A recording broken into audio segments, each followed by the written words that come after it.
Om Swastiastu. Selamat datang di channel saya, Simak Kresna YouTube channel.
Dan ini pertama kali buat saya untuk tampil di depan kamera. Selama video-video saya sebelumnya, saya belum pernah tampil di depan kamera.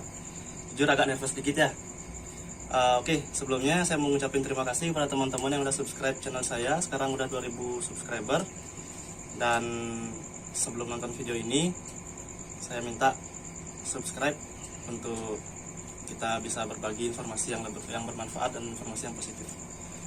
Oke, kali ini saya berada di Sanggar atau di komunitas seni Semlifoma, dimana komunitas ini mungkin teman-teman yang tinggal di Tabanan udah nggak asing lagi ya mendengarnya, apalagi untuk yang pecinta calon arang. Pada kesempatan kali ini saya bersama dengan ketua dari komunitas seni Semlifoma ini, dengan Bli Andika atau biasa dikenal dengan Madon. Mungkin teman-teman yang tinggal di Tabanan nggak asing lagi dengan nama ini ya. Swastiastu Bli Madon. Navigator ini cek ya sebentar. Mungkin bisa diceritakan sedikit Bli, kan sebagai komunitas, ketua komunitas Semlifoma itu apa sebenarnya, agar teman-teman juga tahu semuanya. Sebelumnya perkenalkan, nama saya Andika Tomadon.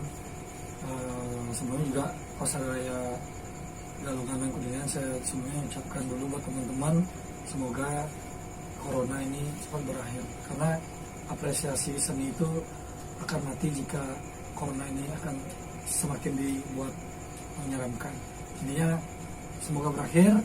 Kita ingin hari ini adalah hari yang kemenangan, di mana Dharma lawan Adharma dan corona itu adalah Dharma. Semoga corona itu hilang. Oke, semoga doa yang sangat baik sekali ini ya teman-teman ya. Cuma didoakan juga biar semuanya cepat berlalu, biar semuanya normal seperti biasa. Ya, yang tadi balik lagi ke topik tentang Semlifoma. Semlifoma itu sebenarnya nama yang tidak kita rencanakan. Sebenarnya saya juga punya teman-teman yang memang sama kayak saya, posisinya suka karena gondok lah istilahnya, awal dari sana. Nah, bentukan sanggar ini pun tidak ada rencana, atau komunitas ini tidak ada rencananya. Hanya saja karena kita saking sering kesana kesini, terus kita ingin punya nama sendiri, dan namanya itu istilahnya agak nyeleneh ya, tapi mempunyai banyak arti. Nah, dimana beberapa sanggar ya udah punya nama yang udah namanya ada tertuang dalam sastra mungkin. Kalau saya pribadi nih ya, saya nggak suka yang nama terlalu serem ya.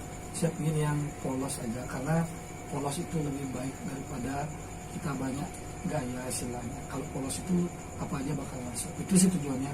Nama Semlifoma itu juga nama yang saya anggap keren bagi diri saya ya.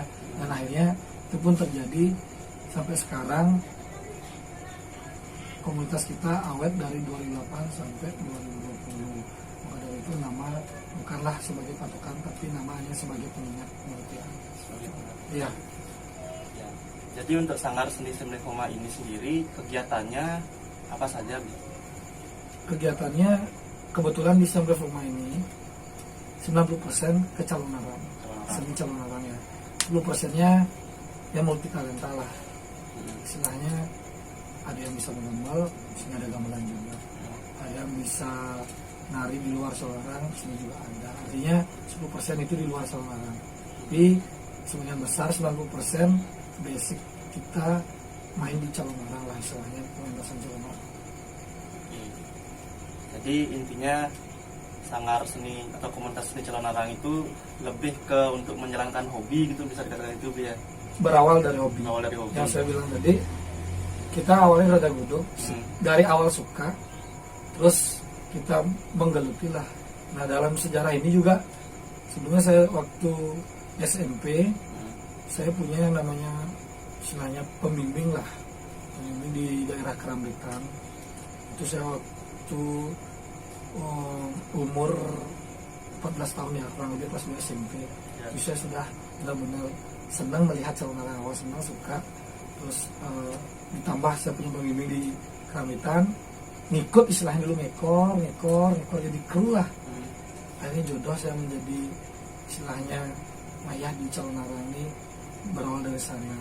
Nah, sampai itu juga teman-teman yang gabung di sini juga berawal dari Gerak Guduk semua. Nggak ada istilah kita menjanjikan yuk buat gini yuk, nggak ada. Hanya secara spontanitas Ya. kita punya komunitas sampai saat ini. Oke.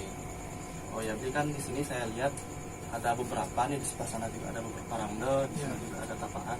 Ada nggak perbedaan antara tapaan dan rangde biasa gitu? Kalau di sini awalnya sih hanya ada tapaan awalnya. Ada tapaan. Pertama saya sih berawal yang saya bilang tadi, Gerak Guduk saya punya rangde satu pertama. Punya rangde satu, punya barong lawan-lawan. Nah setelah itu lama-kelamaan menjadi sakralnya karena memang sering jalannya waktu, posisi rumah saya juga angker sih sedikit ya, sedikit bagi saya, banyak di luar. Ya. Nah setelah perjalanan waktu ada yang istilahnya trans Karawahan sana, kebetulan pemangku daerah sini, jadi beliau setelah Balinya membawas untuk dibuatkan tapaan, itu disumsum lah istilahnya. Nah, karena saya juga nggak tahu apa itu, saya juga bertanya, istilahnya orang pintar, di sana juga kelihatan bahwa memang di sini senang sama unen-unen, duit di sini lah senang sama unen-unen, kita sumsum. Nah, cepat waktu saya suka Calonarang, tapi takutnya saya nggak pas ketika pentas di pura. Oke lah kita bisa ngiring tapaan kan, tapi ketika di tempat nggak sakral, kita ngiring istilahnya udah meraga sesona, udah di Pasupati kan nggak etis. Nah, di sanalah saya buat yang propan. Jadi sini ada dua. Yang pertama saya punya yang propan, itu ada 3 rangde, terus beberapa larong untuk lawan-lawan itu propan. Nah kebetulan yang di gedung ini ada 4 pelawatan berupa rangde 2, Cilulu, dan Bawi Sondi.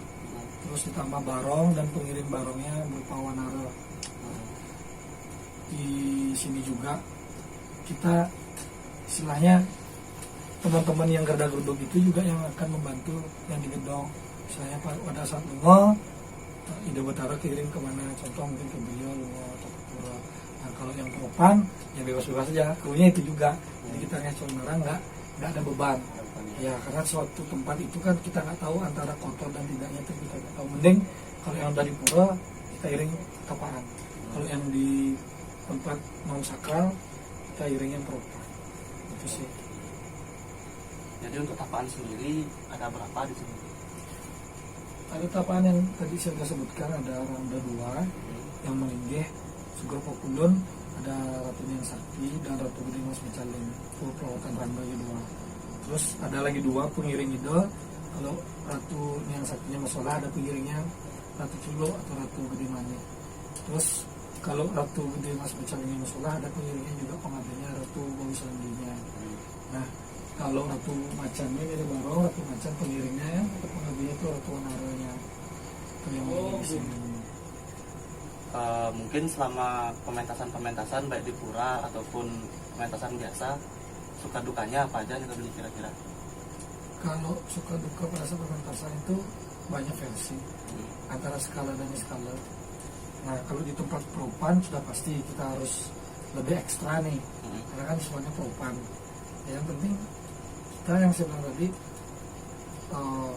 los, ikhlas, jangan ada bawa macam-macam. Kalau saya yang pribadi nggak usah bawa macam-macam, karena hampir dari 2008 sampai 2020 apa ya, 2008 hampir 12 tahun Asungkara saya polos rahayu sampai sekarang. Nah, tapi kejadian-kejadian itu banyak yang saya alami. Contoh mungkin kalau propan ya tiba-tiba hujan, kayak gitulah contoh-contohnya. Tapi hujannya itu setengah-setengah, bisa terlewati.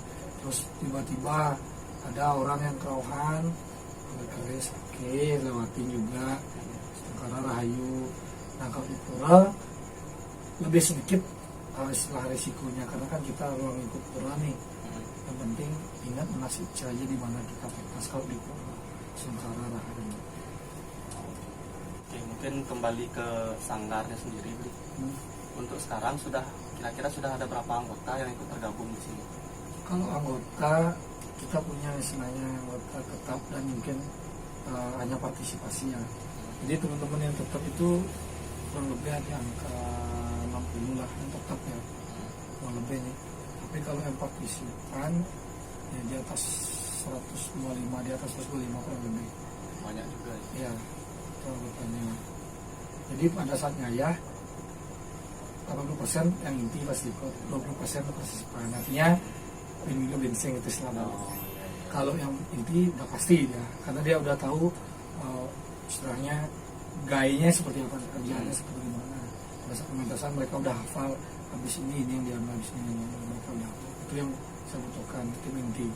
Nah, tim partisipan mungkin dari sekarang belajar, suatu saat pasti dia bisa jadi yang tetap, yang bisa emang tahu contoh taking busana ataukah setelah ini apa yang akan diambil itu pasti dari partisipan itu belajar dari yang udah tahu.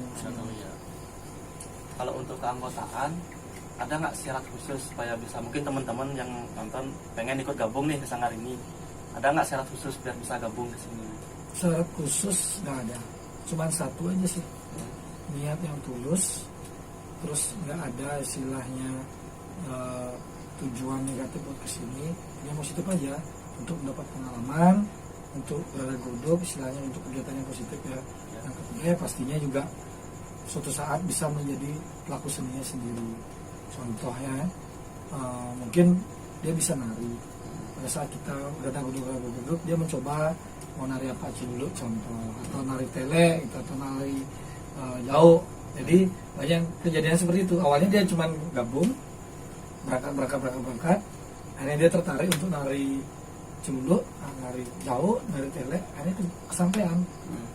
Anggota saya bisa ikut menari juga, artinya anggota komunitasnya bisa langsung terjun juga menjadi pelakunya. Ya. Berarti bagus sekali, bisa jadi wadah untuk bakat teman-teman bisa disalurkan di sini. Benar. Apalagi kita fokusnya sama yang masih istilahnya muda lah, untuk bisa menjaga tradisi kita yang memang harus dijaga. Generasi muda siapa lagi yang menjaga. Benar. Untuk pementasan sendiri nih, yang paling berkesan selama ngayah atau selama pentas itu pementasan yang dimana kira-kira yang paling berkesan menurut lu? Kalau di Bali pasti teman-teman udah tahu daerah yang paling seni di mana ya, pastinya di Ubud. Ya, karena udah menang segala sisi itu, dari dekorasi, dari gamelan, dari pementasan tari pun udah mantep di sana. Artinya emang dibilang bumi ini seni pasti kiranya Ubud. Terus Oke, untuk sekarang ini kan kondisi lagi pandemi COVID ini, ada nggak pengaruhnya untuk kegiatan sanggar sendiri? banyak, karena istilahnya pandemi ini melumpuhkan dunia lah, termasuk kegiatan seni juga. Selain ekonomi, kegiatan seni juga istilahnya lumpuh, karena semenjak corona ini kegiatan adat terutama ya, karena kan Sololarang ini sebagian besar di pura, apalagi di pura-pura di Bali ini banyak ada tapaannya pasti musola kan, namanya nggak musola. Biasanya uleman itu kita ada aja. Nah karena corona di mana-mana pasti nggak bisa pentas kan, walaupun harusnya beberapa jadwal saya yang masuk kemarin cancel gara-gara corona. Jadi itu dukanya di sini. Tapi ya itu nggak menutup kita bahwa kedepannya pasti kita bisa buat pentas lagi. Pentas lagi ya, semoga supaya cepat berlalu semuanya jadi bisa beraksi kembali. Iya. Gitu ya. Untuk kapaannya nih sendiri nih, kapan biasanya piodalanya nih? Udah deket nih sekarang nih di Purnama Kapat tanggal 1 Oktober. Itu pertanyaan beliau di sini, tapi karena pandemi jadi kita ikutilah sebenarnya apa yang ada sekarang. Sementara setelah Purnama Kapat ini Ido Betara yang meninggal di sini kapan akan di Oda atau di servis bahasa Indonesianya. Ketika nanti sudah jadi, sementara corona sudah berakhir dan kita akan istilahnya mengadakan calon arang besar. Karena udah 2 kali beliau tidak tidak musola. Tapi biasanya piadalan sebelumnya musola ya, calon arang. Musola tetap di Kapat. Seharusnya sih tanggal 1 ini musola karena situasi pandemi dan Ido Betara juga akan di Oda selain di servis. Kita akan agendakan semoga Covid berlalu, Ido Betara selesai di servis, di Pasupati ulang atau dipacarai lagi. Setelah itu akan celana Pak Pertiwi dan ada calon arang besar lah. Calon arang besar. Ya. Mungkin buat teman-teman yang suka nonton calon arang didoakan biar apa namanya acaranya lancar, biar cepat berlalu juga. Nanti yang suka calon arang bisa nonton di sini beli ya. Boleh, nggak dipungut tiket, tenang aja. Free. Yang penting bawa popcorn sama minum sendiri. Untuk modaknya sendiri itu beli, saya tertarik nih dengan modak. Apa namanya modaknya itu prosesnya seperti apa dan kira-kira kapan akan dilaksanakan beli? Nanti tahapannya setelah modal Ido Betara tapakan di Purnama Kapat ini tanggal 1, kemungkinan keesokan harinya di Mesinopnya akan dilakukan upacara menggingsir atau memindahkan Ido Betara yang meninggal di tapakan ke Dak Sinalinggih. Nah, pada saat itu mungkin teman-teman komunitas akan saya minta bantuan lah untuk ayah. Ido Betara akan dibawa ke Gianyar. Ya, ke Gianyar untuk dilakukan oda, dan beberapa akan saya oda sendiri di sini. Yang rakit rambut randanya akan saya rakit di sini. Tapi di luar randa seperti barong, dulu, dan di luar randa itu akan saya oda di Gianyar. Yang rambut randanya akan saya rakit di sini. Ini menarik sekali nih. Boleh nggak nanti pas prosesi saya ngeliput lagi ke sini, Bli? Boleh. Dan Boleh. teman-teman juga tahu ngeliat prosesnya seperti apa gitu untuk modal itu. Siap. Nanti setelah itu akan saya hubungin ya, mungkin ya nanti bisa diliput prosesnya seperti apa dan nanti akhirnya finishingnya seperti apa sampai melakukan upacara ataukah langsung masuk kontennya ke calon arang nantinya. Jadi punya cerita lah nantinya. Ya, siap-siap. Nanti dikabarin aja. Siap. Oke, mungkin untuk pertanyaan terakhir nih Kitri. Sebagai pelaku seni secara umum, menurut pendapat Beli gimana nanti harapan kedepannya untuk seni yang ada di Tabanan lah khususnya? Ya, bagus pertanyaannya. Mungkin yang terakhir ya. Kalau saya sih belum tahu apa-apa juga tentang seni. Saya juga nggak terlalu pintar tentang dunia calon arang dan lain sebagainya tentang seni ini. Saya hanya bisa memberikan pengalaman yang sudah saya alami. Jadilah pelaku seni yang polos, artinya jangan kita melebih-lebihkan, apalagi di luar pakem. Itu akan membuat kesan seni yang istilah balinya matah nantinya, ataukah yang berlebihan. Karena yang saya lihat sekarang ini beberapa oknum ya pelaku seninya merusak image seni. Calon arang yang harusnya bisa membuat orang itu kagum dengan ceritanya, dengan endingnya lah ada makna yang bisa didapat, malah jadi keributan. Kenapa? Beberapa ego penari-penari calon arang terutama ditunjukkan di pada saat pementasan. Itu yang saya harapkan teman-teman khususnya di Tabanan ataukah di Bali umumnya bisa menjadi seniman yang polos. Karena yang saya alami, saya lebih enak jadi apa adanya, polos, apa yang sudah saya tahu pakem yang lama itu kita pertahankan akan lebih baik dibanding kita buat istilah Bali ini singkat luwung, apalagi plagiat, niru karya seni orang lain itu nggak baik. Mending kita jadi diri sendiri, apa yang kita bisa silahkan dituangkan, karena seni itu sifatnya abstrak, bukan untuk ditiru. Oke Bli, terima kasih, mungkin itu saja untuk video kali ini. Pertanyaan-pertanyaan yang saya sampaikan, ditunggu nanti informasinya pada saat upacara pengodaan biar saya bisa meliput lagi di sini. Terima kasih juga kunjungannya, artinya saya ingin teman-teman di Tabanan bersatu untuk membawa nama seni di Tabanan itu baik di kota-kota lain, agar seni di Tabanan itu tidak dianggap remeh. Kita tunjukkan pakem yang ada, style Tabanan. Oke, semua Bli, terima kasih banyak. Wali. Oke teman-teman, sekian video kali ini. Nanti akan kita sambung lagi pada saat prosesi pengodaan dan pemasupatian. Dan juga tentunya akan kita sambung pada saat prosesi calon arang lagi. Terima kasih sudah tonton video ini. Ingat subscribe, share, like, dan komen video ini supaya kita bisa berbagi informasi yang bermanfaat. Terima kasih. Om Santi Santi Santi Om.